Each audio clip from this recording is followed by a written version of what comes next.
it relates to a very important topic in today's conversations around the world: diversity, equity, and inclusion.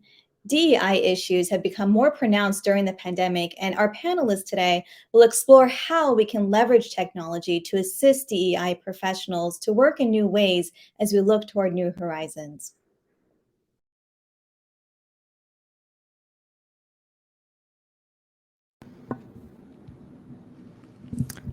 Hello, everyone, and thank you for joining us for this panel. I am delighted to have such a esteemed collection of leaders, thought leaders, and we'll be discussing, as Mona described, a very important topic. So the goal for the panel today, which I'll be chairing, is really for us to elevate the discussion around DEI beyond the buzzword. So as a panel, we'll aim to ideate on how technology can be leveraged to assist DEI professionals in a new way of working.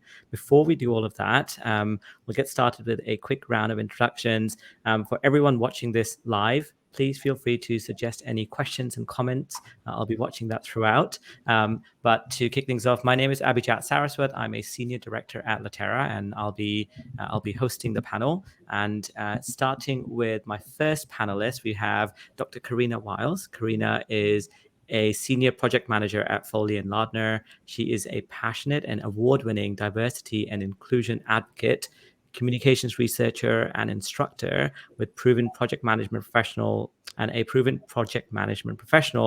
with a number of interests around strategy with internet and intranet.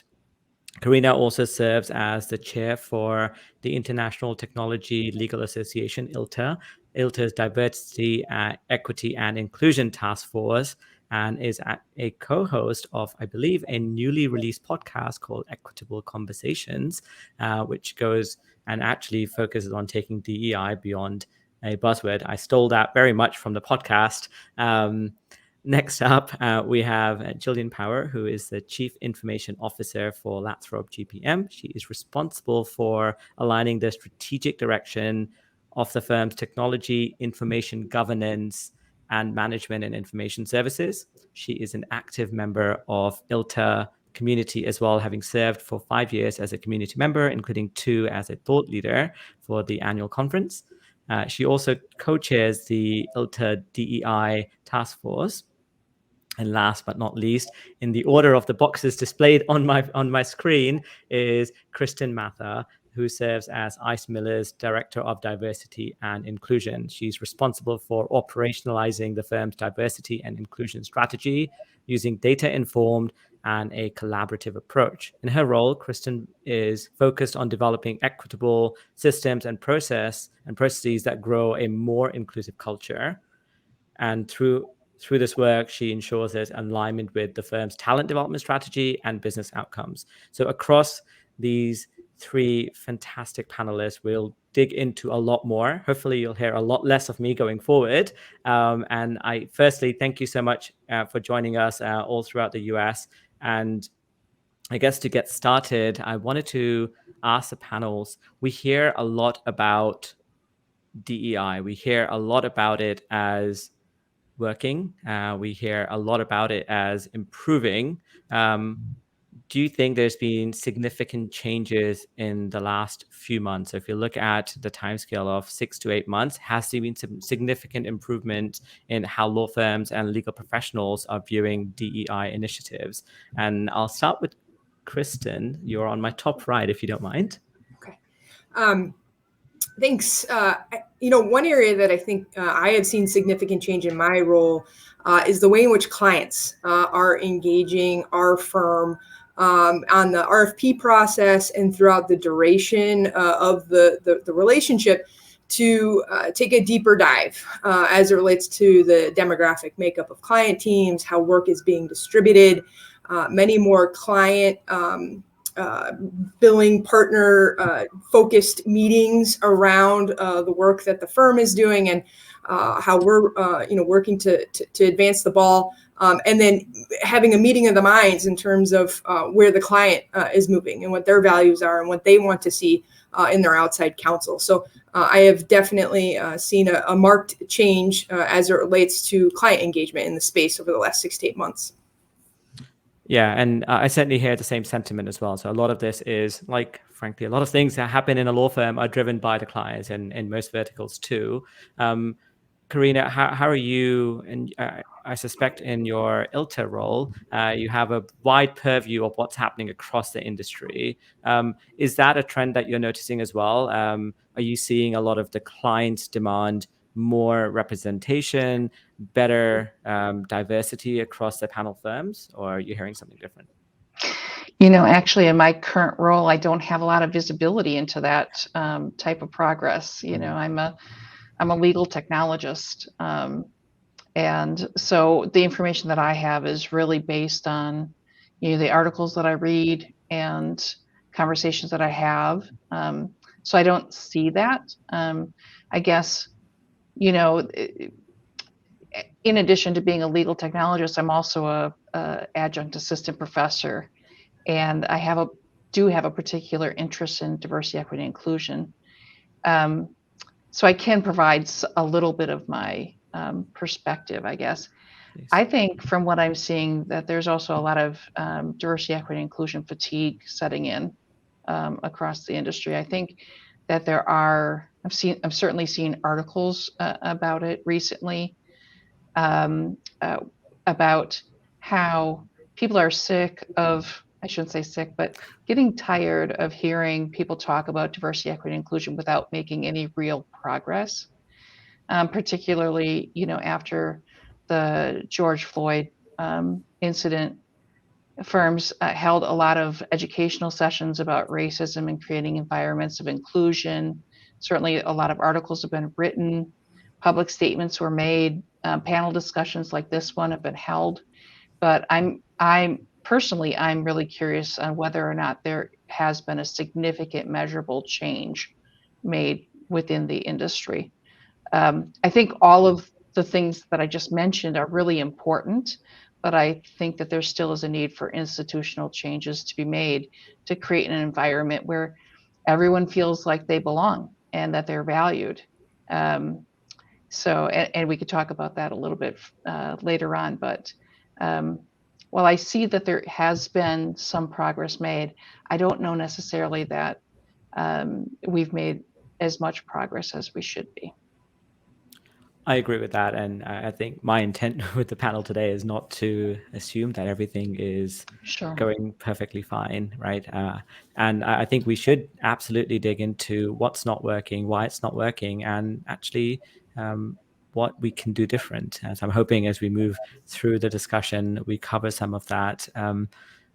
Gillian, you're part of the firm's leadership team. How do you view this from a strategic and a leadership perspective? I've seen a lot more firms certainly have pronounced roles, like Kristen's, for example. That's not common, but that doesn't mean that nothing's happening either. How do you balance that at a leadership level?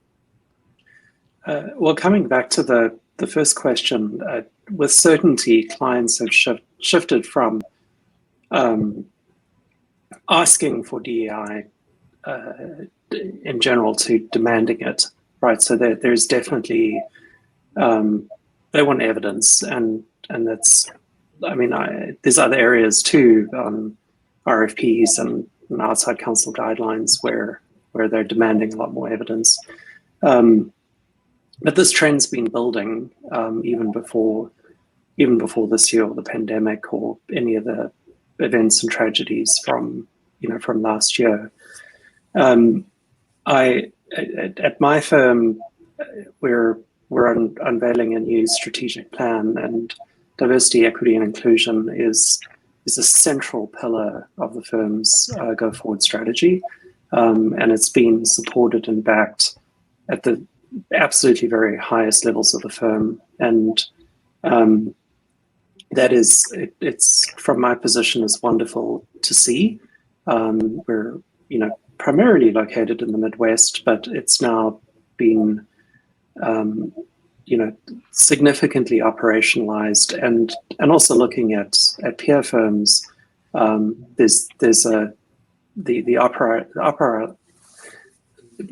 getting it to the fact that it's part of the DNA of many firms is very much the case, and that's incredibly encouraging. I think keying off Karina's comments, I do believe that there's this incredible headwind that's now occurring in the DEI space, and I think that there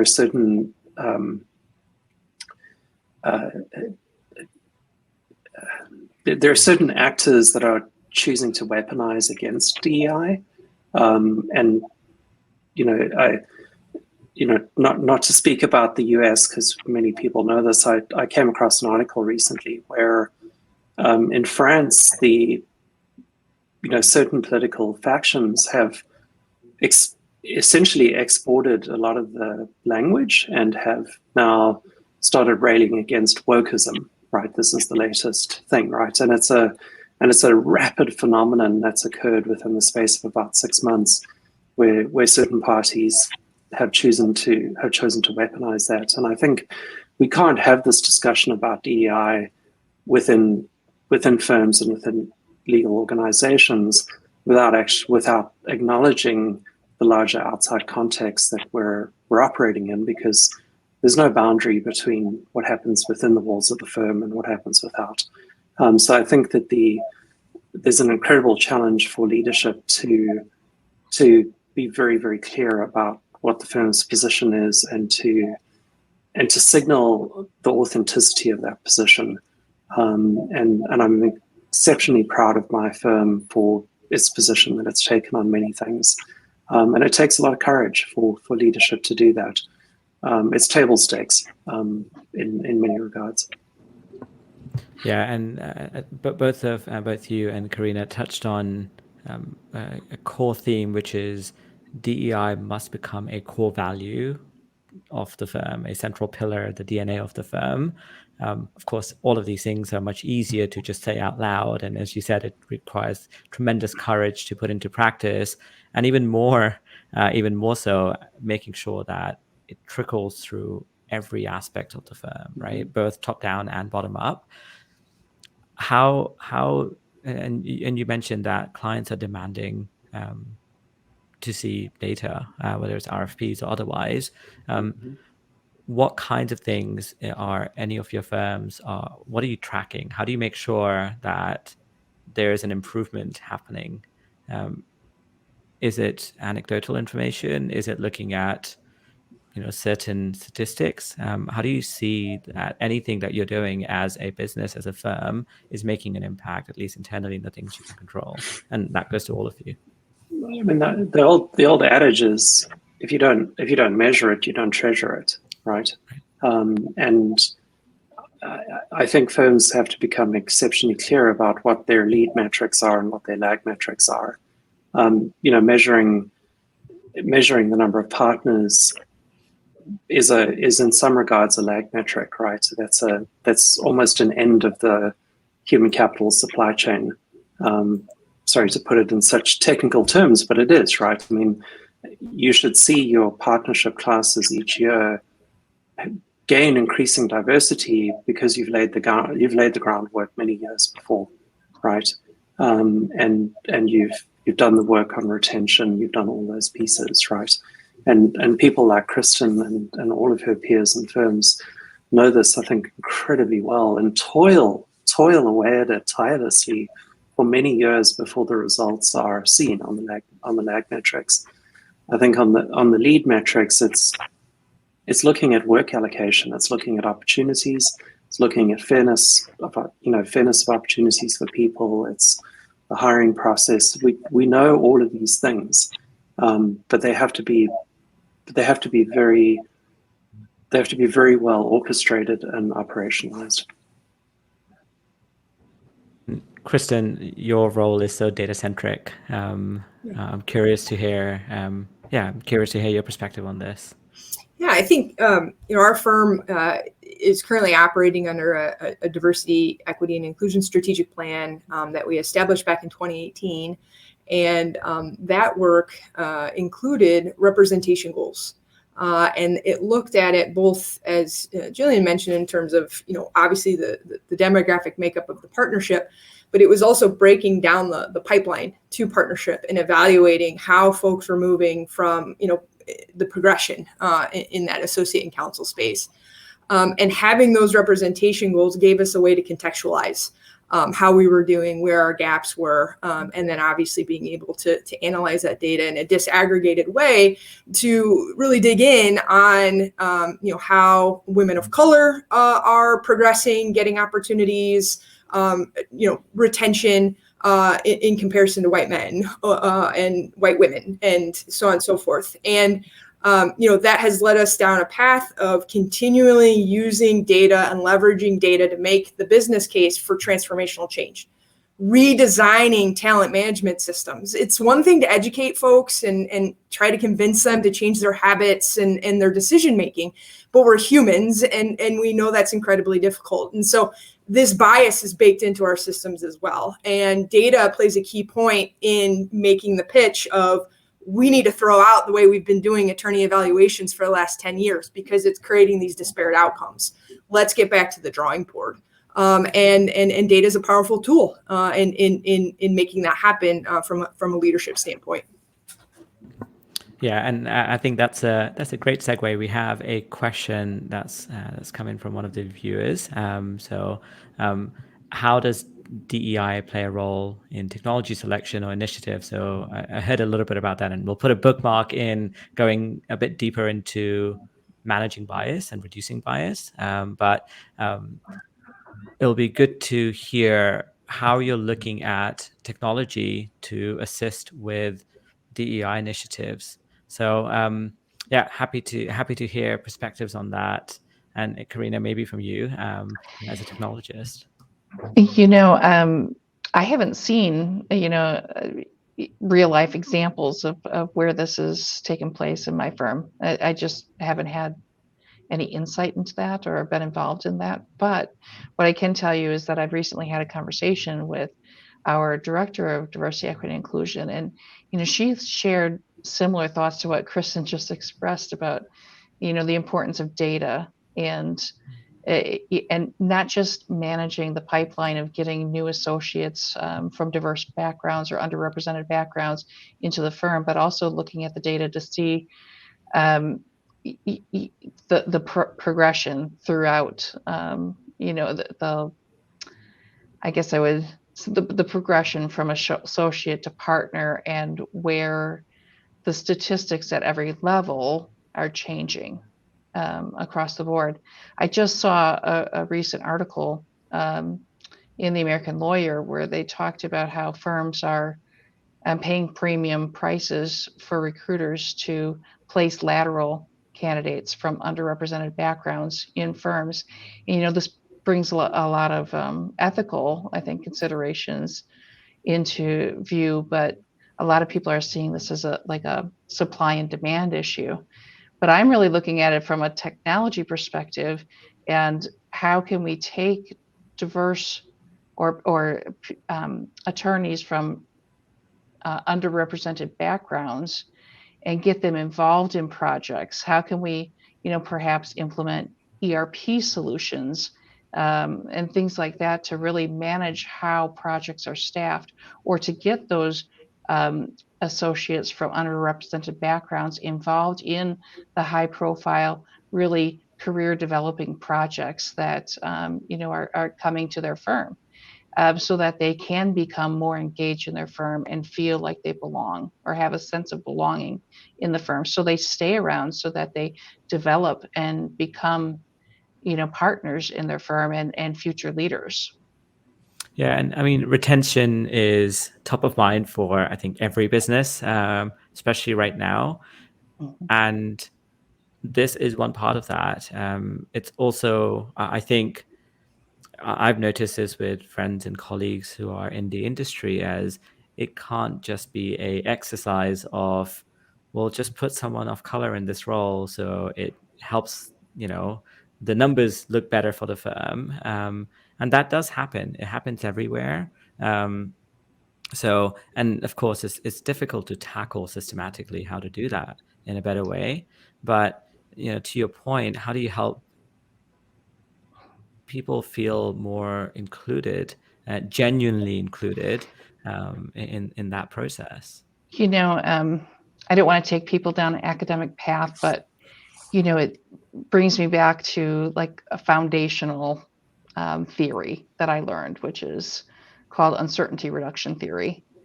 And it's where in initial interactions between human beings, the motivating factor is to reduce uncertainty about the other person's behavior. So as you reduce uncertainty, when you learn about the person that you're interacting with, you become more comfortable with them, because as you discern similarities between that person and yourself, you feel like you're better able to predict how they're going to behave. And during this process, you develop an affinity for the other person, typically, when you perceive these similarities. And it kind of explains how, we tend to develop relationships with people who are like ourselves, right? And a lot of academic researchers have kind of expanded this and used it to describe working relationships and how we like to work with people who we perceive are similar to ourselves. And so it makes sense that in, law firms over, decades, centuries probably, work has been kind of distributed to teams based on relationships. And so these teams have typically been people who look like one another, right? And I think a key to really making systemic change or institutional change within law firms and the industry is to kind of change that model and change how work is distributed and how teams are formed. Certainly we wouldn't want to break up a team that's highly functioning together.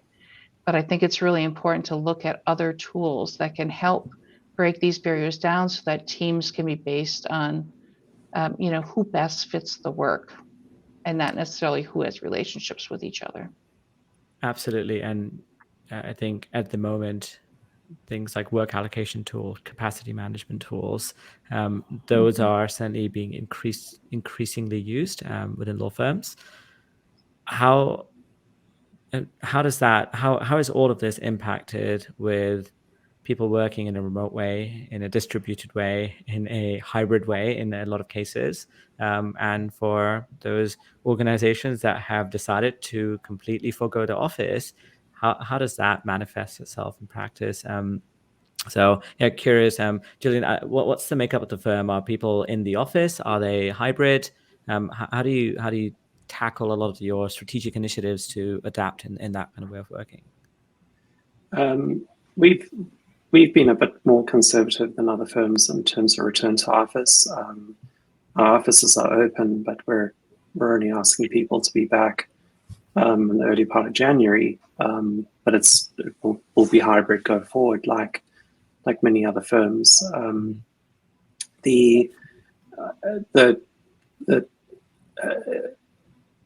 I think engagement and belonging is an incredibly difficult problem that we're all solving on the fly, because the old modes of promoting belonging and identification with the employer and the firm as a whole and its culture, they're just not going to work anymore. I think people are tired, right? I mean, I think there's just a general kind of, really strange fatigue that everyone's experiencing, and I wish I had more answers to it, right? It's an immense challenge, and I think it has.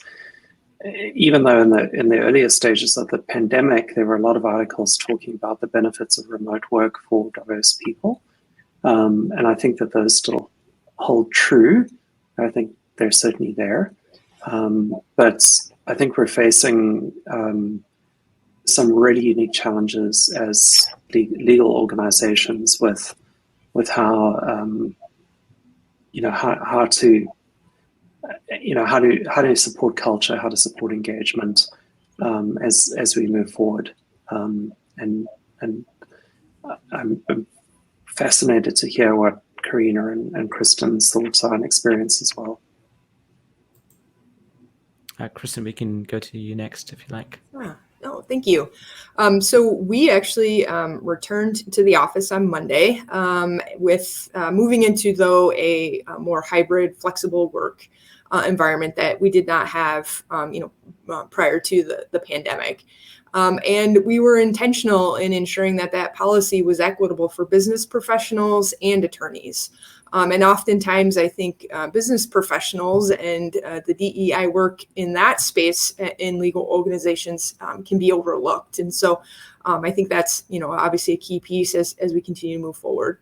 If the law firm is operating in a free market work allocation system where essentially, the supervising partner determines who's going to get the opportunity, the adage of, walking down the hall and seeing who's in an office or knocking on a door, it was part in practice. And then obviously, as Karina mentioned in terms of affinity bias, oftentimes if we work well with someone and oftentimes it's someone that we see ourselves in, we continue to feed that person and go back to them over and over. And so I think the remote work piece has been a challenge of being seen and getting into the mix, especially if you join the firm during the course of the pandemic. So a lot of work, I think, needs to be done in disrupting that free market system in a way that provides opportunity for all, and not based on, asking partners and senior associates to work outside of their normal patterns and habits. And that's challenging and difficult. But I really do think that is the space where folks need to focus, because I recently attended a NELP session on work allocation, and not getting work and not getting those opportunities is the number one reason associates are leaving firms. And so this is at the crux of retention globally, as well as DE&I. Yeah. And Karina, curious to hear your thoughts. As you talked about URT, I'm by no means an expert in this, but I know that certainly recognition is a core pillar of that, right? How do you improve personal security, reduce misrepresentation, and increase recognition of the problems in this instance? I'm curious how, especially as you get more and more laterals who've never been to the office, which means they probably haven't met a supervising partner, there's a real challenge there, just of not even knowing who is available and who exists and what the skills are. Because you're right, Kristen, in the old days, you look into an office and someone looks not completely out of their mind because they're not buried in paperwork, and you will pull them into the transaction. How does that work today? How does that work with Zoom? How does that work with, I assume your firm, like many others, are growing as well. So how do you manage that as you bring new people in with training and coaching in that sense? And that was for you, Karina. Is that question for me? It is, yes. I'll give you the tough ones. I don't know. I don't have the answers to this. I wish I did. I feel conflicted about the impact of remote work on a firm. In one respect, it kind of levels the playing field a little bit in that, educational activities and things like that have been made more available to people across the firm, where, something might have been offered in one office of a law firm to a select group of people. Perhaps it's more likely that it was opened up for more people to attend because it was offered virtually. So in one respect, there might be a little bit more opportunity in that way, but it's also silenced voices, those voices of new people who don't have the developed relationships or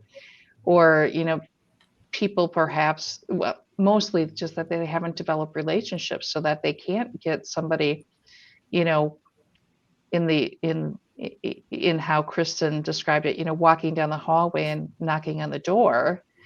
You know, someone's not going to pick up the phone and call them or Skype a person if they don't have a relationship with them. And you know, I don't know how a firm would overcome that in a purely virtual work environment. In our firm, you know, we have moved back. Each of our offices have kind of come back on their own schedule to working in person, in some cases with a more flexible work from home kind of opportunity.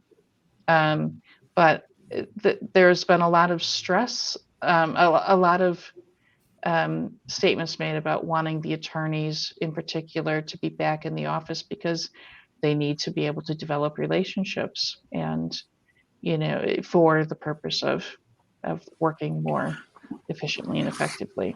So we had an added challenge of that in 2020. We did a significant merger. It was the third largest merger in 2019, and then everyone went remote.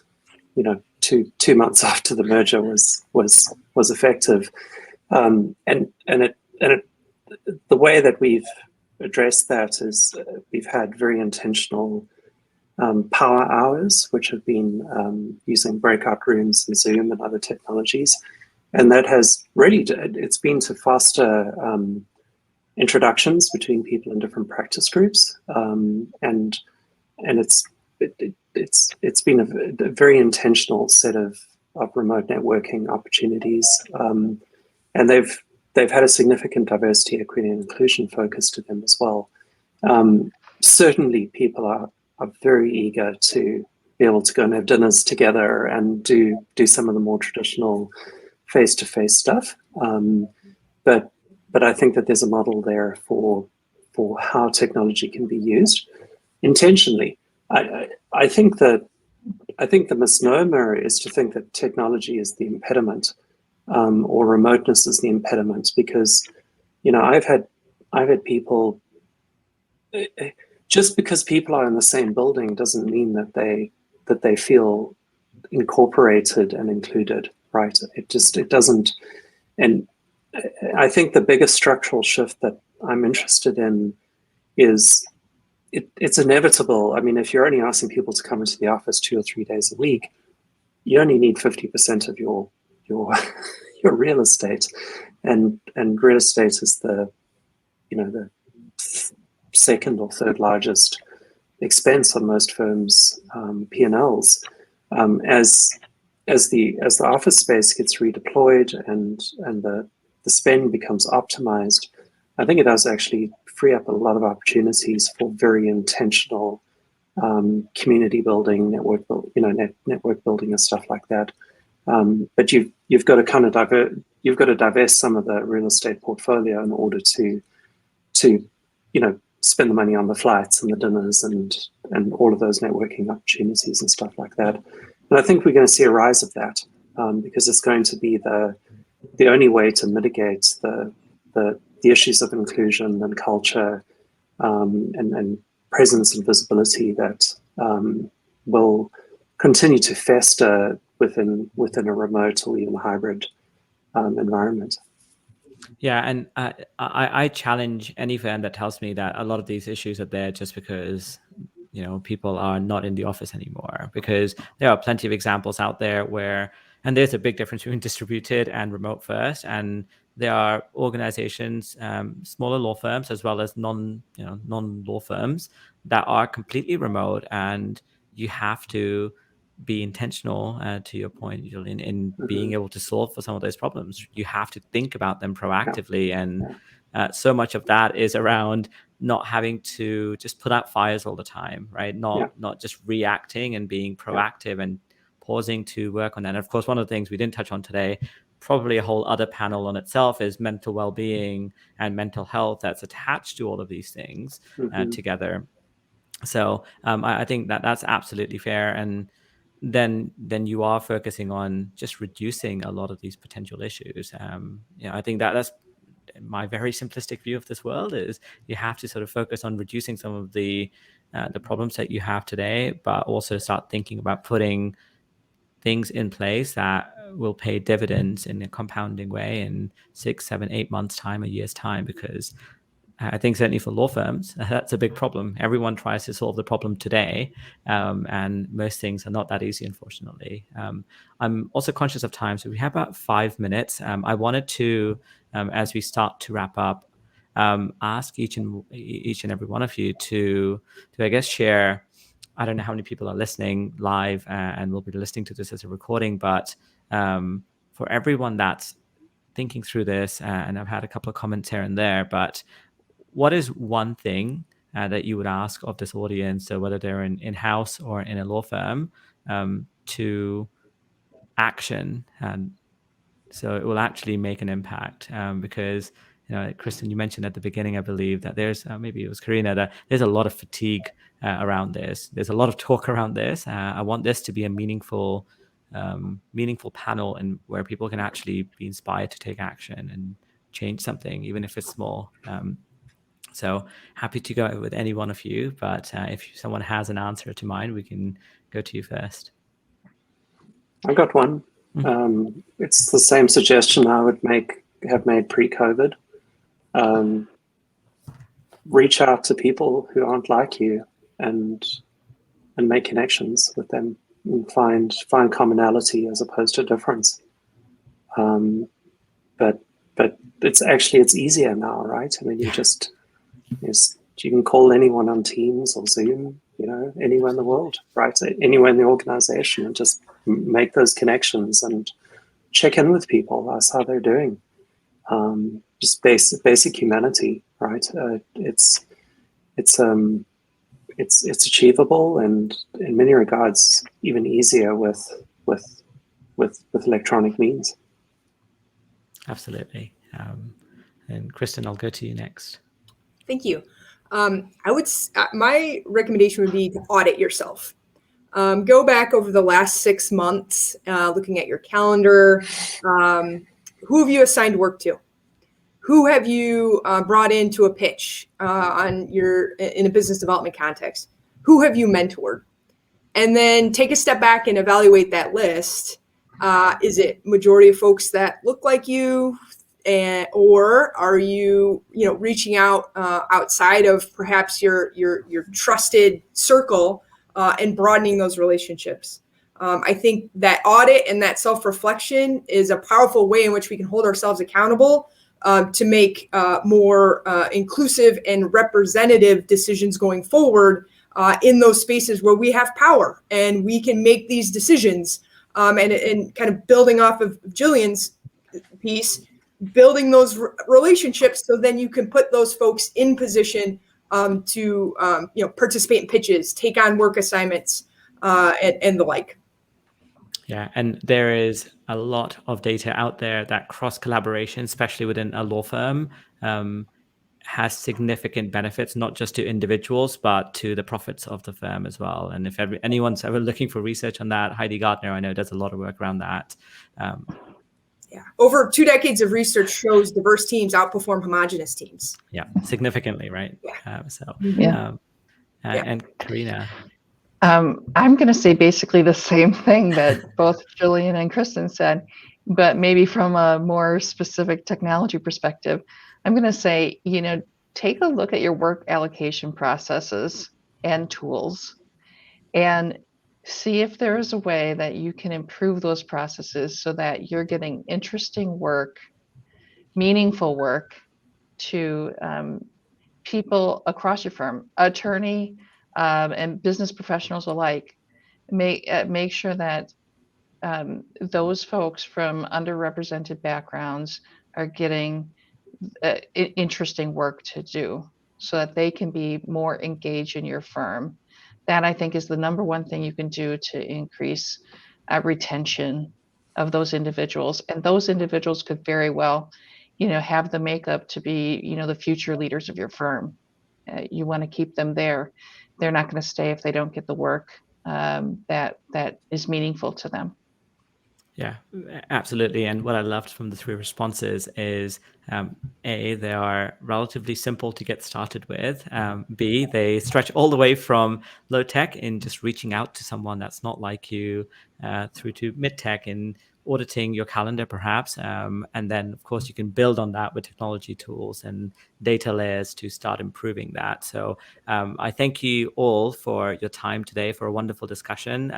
For anyone watching, thank you for watching, and please reach out to our panelists if you'd like on LinkedIn, or simply Google their name. You'll be able to find them. And thank you so much for watching this session. Thank you.